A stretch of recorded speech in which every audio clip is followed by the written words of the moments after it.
सर्दियों का मौसम था तो खुले में खीर पक रही थी। खुले मैदान में क्या पक रही थी? ऊपर से एक पक्षी सांप को पकड़ के जा रहा था। बाज, उसने पंजे में सांप दबा रखा था क्योंकि वो सांप खाता है। तो बड़ा जहरीला नाग था वो, काला किंग कोबरा। तो सांप ना, संयोग देखिए कि पक्षी के पंजे से छूटकर वो खीर में आकर के गिरा और उसे किसी ने गिरते हुए देखा नहीं। तो सांप का जो जहर था वो जाकर के खीर में मिल गया और पूरी खीर हो गई जहरीली। अब किसी को पता नहीं है कि इसमें भाई किसी ने जानकर तो जहर मिलाया नहीं। समझो बात को।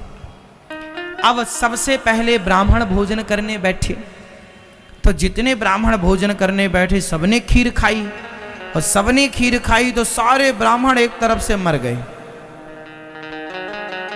100-200 ब्राह्मण मर गए एक पंगत में। अब जितने लोग आए होंगे पहली पंगत ब्राह्मणों की, भाई सारे ब्राह्मण मर गए।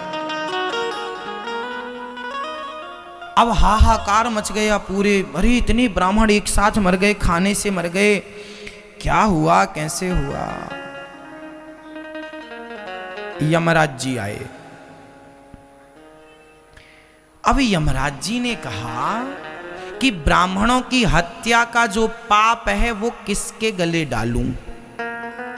बताओ, वो पाप किसे लगना चाहिए? राजा को, सांप को, पक्षी को जिसने चोंच पंजे पर दबाया उसे, या जो खीर पका रहा था उसे? बताओ, ब्राह्मण इतने मरे, 100-200 ब्राह्मण मर गए, इन सारे ब्राह्मणों की हत्या का पाप किसके गले डालें? बताओ। राजा दोषी है? बोलो जोर से। तो खीर बनाने वाला दोषी है? तो सांप दोषी है? वो पाप सांप को लगेगा? तो पक्षी को लगेगा क्या जो ऊपर से? फिर किसको लगेगा? उत्तर दो, किसे लगेगा? जो खीर बना रहा था, ऐसा आप कह रहे हैं? बताओ वो पाप किसे लगे? मैया बताओ। पक्षी को पाप लगेगा? भाई पक्षी तो उड़ रहा था, पक्षी है वो तो आकाश में ही उड़ता, उसका क्या दोष है? और उसके हाथ से छूट गया शिकार, तो इसमें भी उसका दोष नहीं है। खीर बनाने वाले को, भाई खीर बनाने वाला जरा उसी समय गया होगा कहीं लघु शंका वगैरह, उसका क्या दोष है? वो थोड़ी जान के जहर में लाया।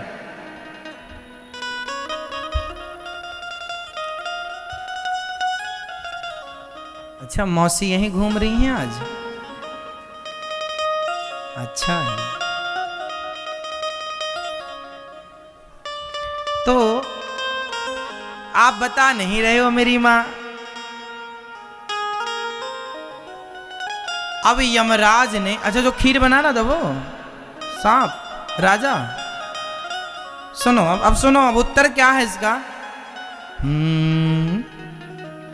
अब यमराज चक्कर में पड़ गए। अब ये हत्या कहां डालूं? डालना तो पड़ेगा कहीं ना कहीं किसी के गले में। अब हत्यारा कौन? रियल में हत्यारा कौन? अब यमराज सबसे गांव वालों से पूछने लगे, सुनो राजा के यहां 200 आदमी मर गए ब्राह्मण, बताओ हत्यारा कौन है? किसी ने कहा हमसे नहीं पता। भाई राजा बड़ा धर्मात्मा है, उसने किसी की हत्या के लिए तो निमंत्रण किया ना होगा कि खीर में जहर मिला के सबको मार डाले। भाई है राजा तो बड़ा धर्मात्मा है, धर्मात्मा था तब तो भोजन में सबको बुलाया। अब सारे लोग चुप हैं, यमराज सबसे पूछ रहे हैं तुम बताओ कौन हत्यारा, तुम बताओ कौन हत्यारा। तो कोई ना मिला, कोई ना बोला। अच्छा राजा धर्मात्मा था, उसके बारे में सब अच्छा बोल रहे थे। तभी एक मैया मिल गई, उसने कहा सुनो ये राजा ने ही जहर मिलाया होगा खीर में।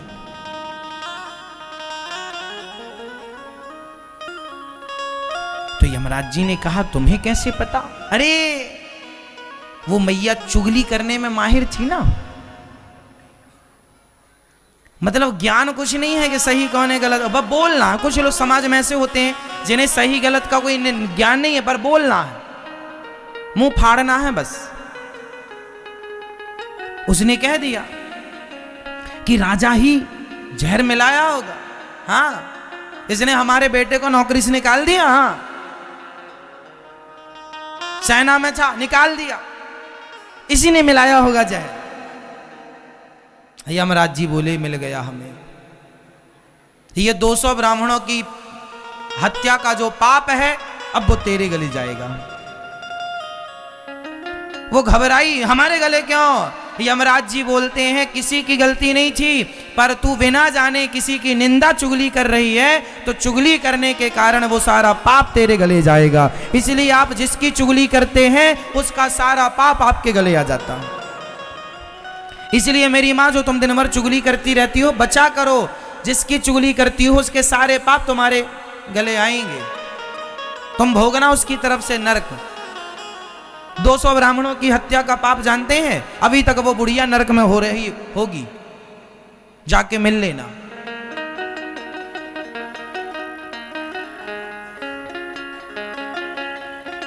जबरदस्ती मुंह चलाना है।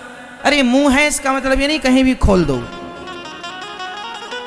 क्या बोलना है, क्या नहीं बोलना, कब बोलना है, कब नहीं बोलना, सही गलत का निर्णय देने वाले तुम कौन होते हो? तुम्हें ज्ञान है उस मैटर का? कई लोग ना, अब जैसे आप गलत नहीं है, आपके पड़ोसी क्या, अरे आप मेहनत करके 2 पैसा कमाएंगे ना, तो पड़ोसी क्या बोल, अरे बेईमानी करता होगा तब तो इतना धन का। हाँ, तुम उसके बारे में जानते हो कैसे पैसा कमा रहा है? क्यों बोल रहे हो? जो बोल रहे हो ना, तो अब तुम बिना जाने समझे बोल रहे हो, उसके सारे पाप अब तुम्हारे गले जाएंगे। इसलिए साधु संत कहते हैं, वेद पुराण ऋषि मुनि गुरुजन कहते हैं, निंदा और चुगली से बचो, ये सबसे बड़ा पाप है।